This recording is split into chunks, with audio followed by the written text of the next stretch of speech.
making a picture, we're gonna make a vase form. So that means that we're gonna start with our cylinder.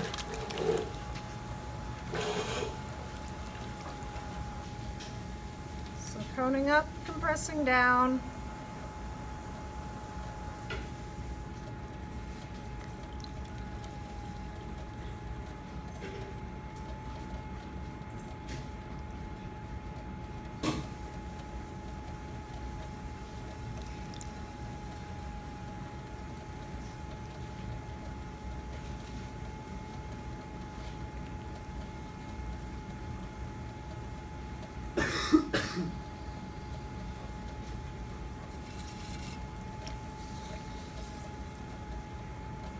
Okay, dropping the hole. And remember, the taller your lump of clay gets, the more likely it is that you may need to use your whole hand and you're not just using your first 2 fingers. Or if you're using your thumb method, you're only going to get so far dropping the hole and you're going to have to switch over to using your whole hand.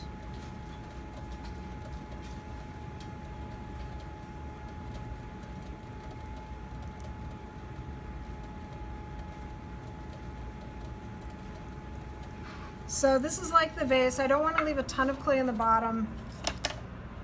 I'm going to check that depth. So yeah, that's between 3/8 and 1/2 inch. That's pretty good. I want to keep it, definitely with a vase or a pitcher, I want to keep it under a 1/2 inch. Okay. So cylinder form, as I'm defining the bottom, my fingers are staying level with the wheel head. I'm not scooping up. Remember, that was bowls, that was open forms. Now we're doing cylinders. And as I start to open my form up, I'm putting just a little bit more pressure with that left hand, the heel of it, pushing in to make sure that my cylinder doesn't open wide. Keeping that completely vertical. And even slightly tapered in. Remember, slow down to medium speed once you open your form. Let your fingers get established and then start your pressure and start your pull. So the pitcher, just like your vase form, you should be working on 6-inch cylinders. So I'm hoping that your pitcher will be maybe 6 inches. If it's more than that, I'm super happy. So use bigger lumps of clay.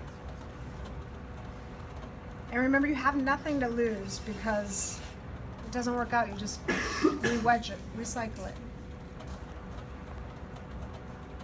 Okay, if your rim starts to open up wide, remember you're going to go back and collar. That's just gently squeezing and constantly moving up though as you're squeezing.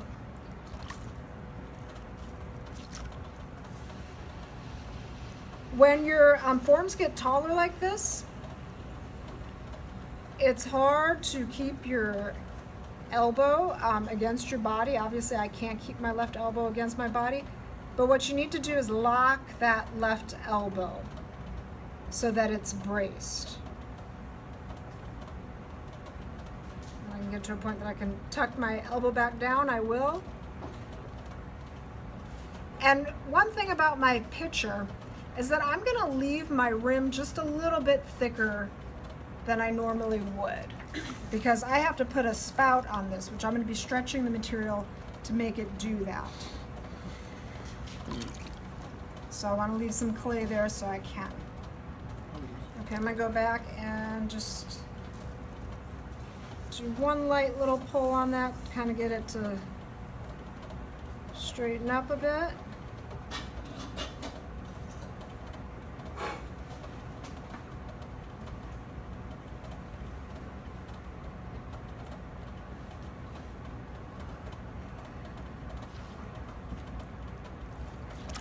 And now I'll start my shaping. So I'll start at the bottom,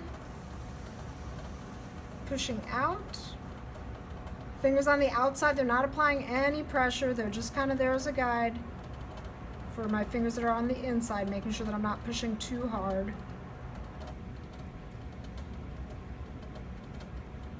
Ease your pressure off. And when you're shaping, if you do have something that's taller, or at any point in time really, you don't have to start at the bottom. You can start wherever on the pot that you feel like it needs to go out.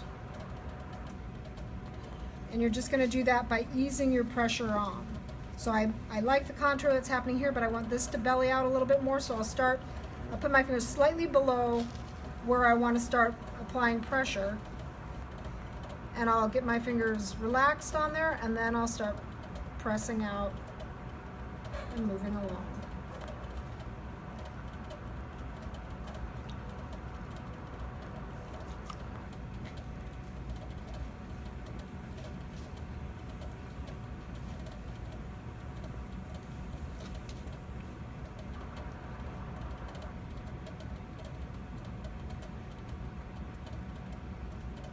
And remember to think architecturally. Think about your basement before you move up to your ground floor. Get that established and where you want it to be. Okay.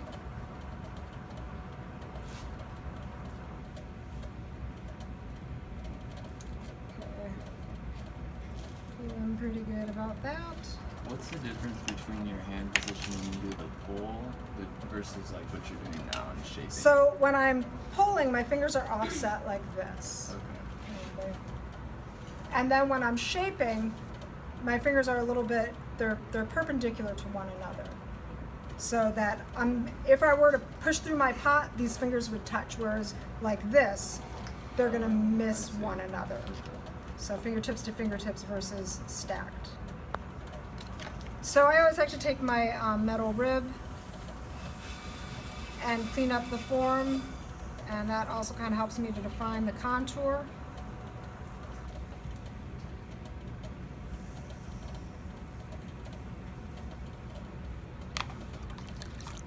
Just want to open this rim up slightly, so just pushing out. All right, I'm going to go in now, take my excess water out of the bottom, and make sure I compress that really well. So remember that compression is just pushing down, not enough to actually go through the clay, but just enough to help squeeze it together. Okay, so make sure that your rim is compressed and that you don't have one of those sharp rims. If you're getting sharp rims as you're throwing, remember to compress the rim frequently. So pinching fingers in front of you, and then index finger on your right hand pushing down. Okay, so that would be what compression looks like. So the next step is going to be creating the pour spout.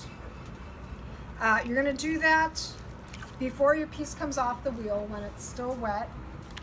And you're gonna get clean hands, don't have hands all full of slip, have them wet, but not slippy. And what you're going to do is you're going to take your fingers and place them like a V, and you're going to put them where you're going to put your spout. So let's run this, it doesn't matter. Hard for me to put my hand like this. Okay. I can move it if you want me to. So your fingers in a U shape, and then you're going to take your index finger and go back and forth. And I'm going back and forth as well as I'm angling my finger down. Now I want you to do this in front of yourself because it's much easier. I wanted you to be able to see that. So U-shaped fingers and then back and forth and pressing down, back and forth and pressing down.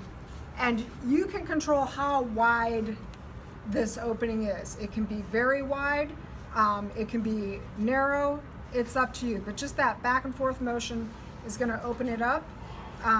If you don't want your pour spout to dribble, it's a good idea to get this bottom edge as close to 90 degrees to the pot as possible. But, you know, I wish I could lift this up. Just so you can see, like my finger was wet. This is slippy, wet clay. It's not the thick, goopy stuff. If you have the thick, goopy stuff, your finger's going to want to stick to that spout, and the spout's going to want to pop back into that round form. So at this point, I can do any cleanup that I need to do on the foot. I'm not gonna touch this too much more. I'm gonna leave it, and I'll let it go to leather hard, and then we're gonna trim it and do the handle. Okay, any questions?